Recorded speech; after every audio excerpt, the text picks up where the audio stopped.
Hello everyone, what's up, what's up, what's up, what's up, what's up, what's up, what's up, what's up, what's up. Welcome to my channel. Welcome to my channel, guys. I hope that you're doing well. I hope that you had a good week. And we are back again, another week, another video. I'm really happy about the topic today actually. And I'm going to talk about Ghanaian movies and my relation to Ghanaian movies. I think this conversation is up in the comments. Like, if you have anything to say about the topic, if you're as passionate as me, honestly, just go in the comment section and also share your point of view, share what you think about this video, because I think when it comes to Ghanaian movies, is all our topics, is all our concern. You know, I think that those who make movies, those who watch movies, and consume movies are as part of the conversation as much as actors who feature in movies or producers who produce movies. If you're Ghanaian, especially to Ghanaian movie industry, I think it's a topic that concerns everyone. And so today, as a consumer, I'm going to talk about Ghanaian movies and my relations to Ghanaian movies, my concern as well. The focus is going to be on classic old Ghanaian movies, and my concern is, where are they now, and why do we not have, or why aren't there any hubs or archives or place where all these movies are placed? That movies have so much impact in regards to pop culture, in regards to influence. Now we can think about social media as a medium that is very influential, and you have what you call social media influencers. But before all of that, and even today with the advancements of social media, the reason why Angelina Jolie is very popular, the reason why Will Smith right now, he probably has so many different deals, and he's not just seen as an actor because he's like a huge star, all started because he featured in movies, and all started because of his acting, because of his movies. Angelina Jolie, the reason why she's popular in so many different countries, because of the movies. Movies have so much impact, and so that's why I don't really understand why people, or there are people, I don't know, that would think that, oh, it's not a relevant topic, or it's not important, and it's not a concern, and it's not even important. I don't understand people who think like that, because movies and television in general has had so much impact in pop culture, even tourism. There are people who would visit a country because of the movies in this because of what they grew up watching. The reason why even today, I'm probably going a bit on a tangent, but the reason why there are people that they will still have this narrative of Africa is because of what they saw on TV. It's because, okay, maybe it's because of the news that you know, some Western media publish, whatever, but it comes because of television, because of TV, because of films, because of what is portrayed out there. Movies have so much impact. You know, when you see Ghanaian actors, or you see actors complaining, kind of sharing their concern about the industry, I don't understand why people would look at this and be like, it's not a big deal. Movies make people's childhood. You know, movies make people's childhood. You know, when you look at a movie, when you watch a series, it's like, oh my gosh, I remember the time I used to watch this. I remember when I was a kid. It brings me back to a specific time in my life. And even let's even look at the popularity of Korean dramas. You know, to be honest, people are now getting into Korean dramas. Me, I got into it in 2011. I am an OG when it comes to Korean dramas. It's so interesting to see everyone watching K-dramas now, and it's on Netflix and all of that. But you know, that shows the impact and the influence that movies, and when I say movies, I mean like films, I mean series, have. So I understand also why actors who, you know, also ask for more investment in the movie industry, because it's like, you guys don't rate us, you guys don't rate the movie industry. It'd be one thing if the industry never existed. It'd be one thing if in Ghana there was never a Ghanaian movie industry. But the difference this time is that it existed. There are still movies being made, and there was a time where movies were the biggest and largest form of entertainment aside music. And so when you see Ghanaian actors, you see Majid Michel, you see Yvonne Nelson talking about the movie industry with such passion and some sadness as to what the state that it is now, know that it comes from somewhere, and it's not just movies that they're talking about.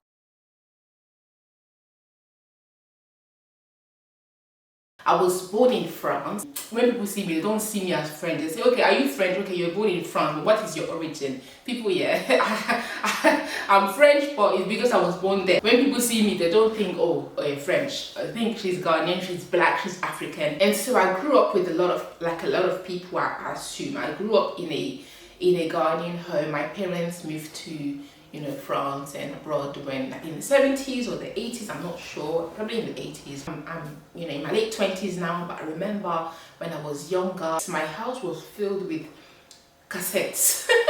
Then it turned into the DVD, and that was just a piece of home. So for context, I'm a 1994 born, so a lot of my references are from the early 2000s, and so I remember some of the movies. Kumasi, nyonko, Kumasi, nyonko. If you know, thumbs up. If you know, you're an OG. That was the soundtrack of the movie, by the way. Kumasi,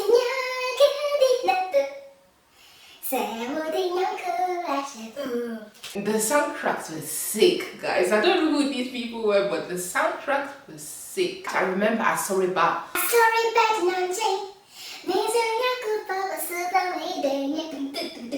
Featuring Mercy Asedu, Nana Brown, Ajako, of course. I mean, Ajako and Mercy Asedu, yeah, they're always the couple. I remember Emere Dane, Obapa, Vincent P, Matriki Wu. I remember these movies that we used to watch growing up. As I'm speaking, you probably noticed that I'm referring more to tree movies because I've always enjoyed tree movies. So I was like, if I'm to watch a Ghanaian movie, might as well just enjoy my local language. But then when I think about also the English Ghanaian movies in English, there's also The Mommy's Daughter, Beyonce. There were also English, Ghanaian movies that were also having their moments. So that brings me back to the topic today. On this channel, one of the things that I was thinking of doing is actually have a series on my channel where I would actually watch Ghanaian movies off camera. I would give my feedback on what I think about it, whether I think those movies aged well and what I think about it years later. But then I noticed something, and that brings me to the topic of this video. I noticed that we do not have archives. There's no such thing as archives. And what I mean by that is, first of all, if I go on YouTube and I type the names and the title of these movies, what I find is that a lot of them have been republished by, I assume, people who are not even in the industry and are making money off those classic movies that we know. And so we have this issue of online piracy. I might be wrong, because maybe those channels are actually like real people and they have the right distribution and the legal distribution or right to publish. I don't think so. Let me not lie, I don't think so. Even if they're not monetized, it did make me start thinking about the effort that has gone into these movies and the fact that they have been illegally published. Initially, I think even Miracle Films had a YouTube channel back in the day. I think it was their YouTube channel. I'm not sure whether it was just someone who was using Miracle Films as a name. However, that channel is no more there. And I think in Ghana in general, and it has been mentioned several times in different forums, if you kind of consume Ghanaian content, you like to hear what people are saying, you probably know. It's been discussed on several forums that in Ghana, we have a real issue when it comes to keeping our archives and our history alive. We have a real issue with that. Beyond movies, that can translate to music. I've heard many times Ghanaian musicians who were very, very popular back in the day and saying that they do not make money from their music. They have not navigated the digital space. Either they don't have their music on Spotify and on digital platforms, but not only that, on YouTube, people are kind of illegally distributing their work, illegally publishing their work, and do not make money off them. That brings me back to the movie industry. That series that I was going to do. Okay, I want to speak about Kumasi nyonko and I want to do my review and I want to watch them. But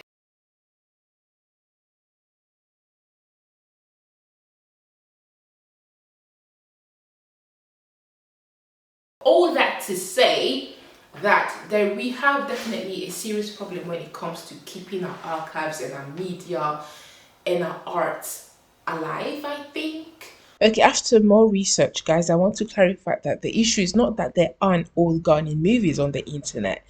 The real problem is that they are so badly packaged that you won't know which channel is doing it with the right distribution or illegally.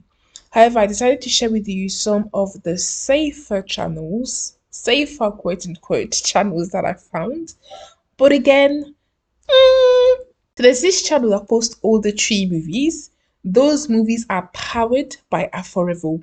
Aforeville is an official digital company that distributes African content and movies across various platforms. There's another channel called Adumbinti that posts old movies. They have a similar logo to Adum TV. That channel I wasn't sure of because a lot of their reposts of older movies have different movie titles. They use different movie titles from the original. And in one video, they said, to work in collaboration with Adum TV, but I cannot confirm if it's true. There's Canto Manto TV. In the description, it says it's a movie production, a video creator platform. And as you can see here, under the description of one video, they said there were, they mentioned CD sellers and stuff like that. So it seems to me like, how back in the day when you went to Ghana, there's so many different stores and markets that sell Ghanaian movies. It seems like some of them have moved to YouTube to kind of publish the movies in digital form. There's also David TV, and on that channel, you can find formerly popular Ghanaian series produced by the person who owns the channel.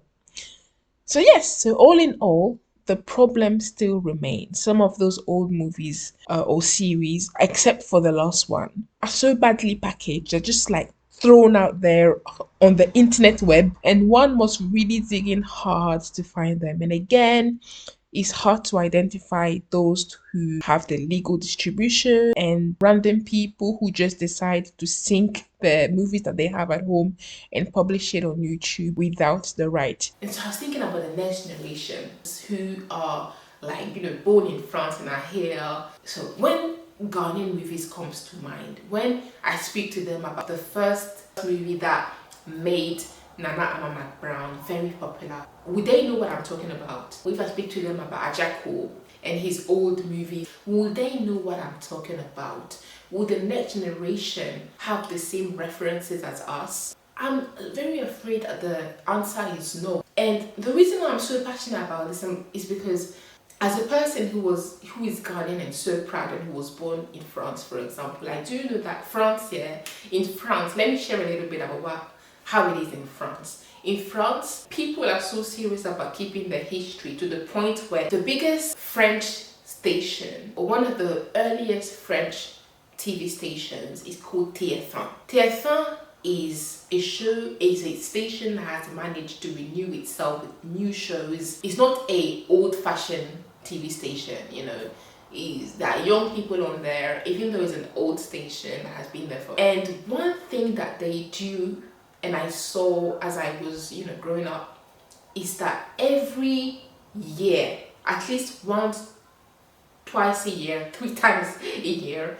they would air classic French movies. So I'm talking about movies from the 70s. I'm talking about movies from the 80s. At least once a year, or at least 2 or 3 times a year, they would air movies from the 70s featuring those classic actors. But people enjoy it because it's a bit nostalgic. Even in different TV stations, they still air old series that were very popular in 2007, 2006. Today in 2023, there are TV stations in France that air those movies. And of course, we can also speak about, there's more, money. The stations have more money and stuff, but I think it's most of the investment and the priority that they put in art. They understand the importance of history. They understand the importance of those series and of those movies and the impact that they had. Anyway, I was thinking about the Ghanaian movie industry, and I'm like, where are those movies that we think about? And the thing is, I'm not based in Ghana, so maybe I believe that there are TV stations, specific TV stations, who post those legendary series that have impacted the industry. If they are, tell me. If they are, tell me, because I think I would say kudos to any station, TV station, who kind of keep history alive by posting and publishing and airing those classic and Bob Santo movies. Kudos if there are TV stations in Ghana, because I think it's part of history. However, I still think that in the digital space, it's also important also for those movies to be distributed online, digitally, legally.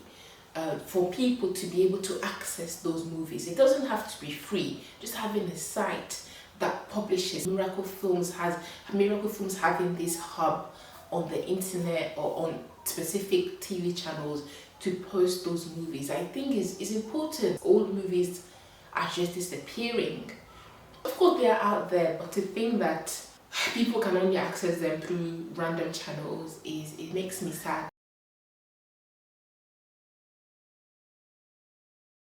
I'm hopeful because I have a feeling that the next generation will not have this issue. And the reason why I'm saying this is that there are producers in Ghana who are starting to understand, and they are publishing their movies and their series online on their own site and making money from their own movies online. I can think about, you have Yvonne Nelson. Yvonne Nelson for the past 2 months, I don't know what's happened after she released her book, no. For the past 2 months, Yvonne Nelson has been publishing her series, Heels and Sneakers, on her YouTube channel, which I think is a great idea. Not because YouTube is everything, like, it doesn't have to be YouTube, it can be a different legal site that can publish these things, video on demand, and people are paid. It doesn't have to be YouTube. However, just to say that in the next generation, at least in 30 years, when you speak to them about Heels and Sneakers, a Ghanaian TV series by a Ghanaian producer, they will know it because they can just access it. You know what I mean, right? When people say the Ghanaian movie industry has died, I don't necessarily agree. I think there's so much power in words. I don't say that. I've also come across independent filmmakers, Ghanaian filmmakers, who are publishing their series on their YouTube channel. There's so many Ghanaian series, on YouTube. You just have to dig a little deep. There's also Wayusi TV, who is a Ghanaian actor, Wayusi, who has his YouTube channel, and he posts, you can call them skits, There was even one episode featuring Ajaku in there, and he posts a lot with his wife, comedy kind of videos.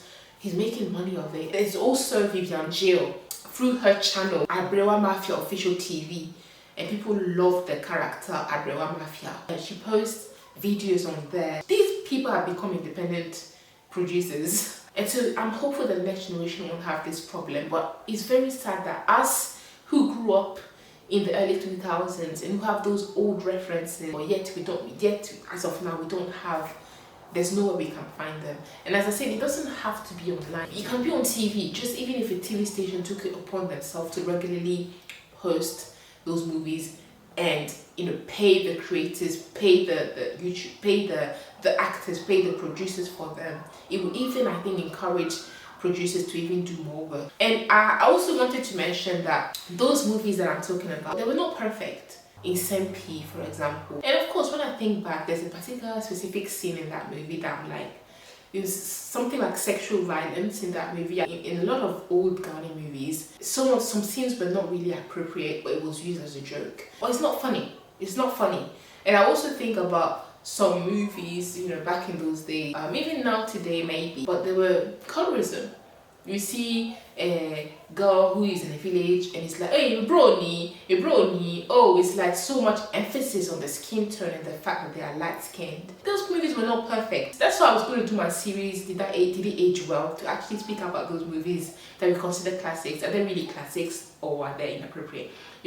So there were some movies like that, but definitely for the major part, a lot of them, most of them from my memories, were really good with really good stories. In Asoreba, for example, very good stories. So for the most part, a lot of them were good, but yeah, it made me think about where are those movies? Where can we access them? As I said, hopefully the next generation won't have this problem. And even as a shout out, I do know that Shirley Fripo Manso has a video on demand website or something. She posts her movies and series, and people have to pay for it. It's on demand.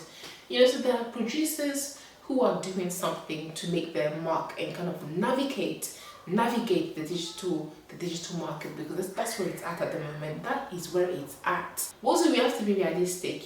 Though I can afford Netflix, there are people out there who Netflix is too expensive for them. So I think even in that digital distribution that we're talking about for Ghanaian movies, I don't even know if it's smart to use the same strategy as Western producers, the same strategy that they use, because Africa is a different market, Ghana is a different market. $2.99, $6.99 for Netflix for me is okay, but when you convert this into Ghanaian cedis, how much is it? So I think even in regard to digital distribution, I think Ghanaian producers have to be very smart how they do it. It has to be realistic. It has to make sense to the Ghanaians. So there's a lot to think about. So yeah, on this channel, yeah, I might bring Miracle Films and any of these producers to come and speak and interview and do interviews. If you're interested in seeing interviews with Ghanaian producers on this channel, let me know. But yeah, thank you so much guys for watching. Share your views. Share with me if you're also worried about those old movies. Where are they? I'm actually going to know Kumasi nyonko. I've been going to know Bob Santo movies. Oh, even books. Do we have books? Even though it goes beyond, it goes even beyond.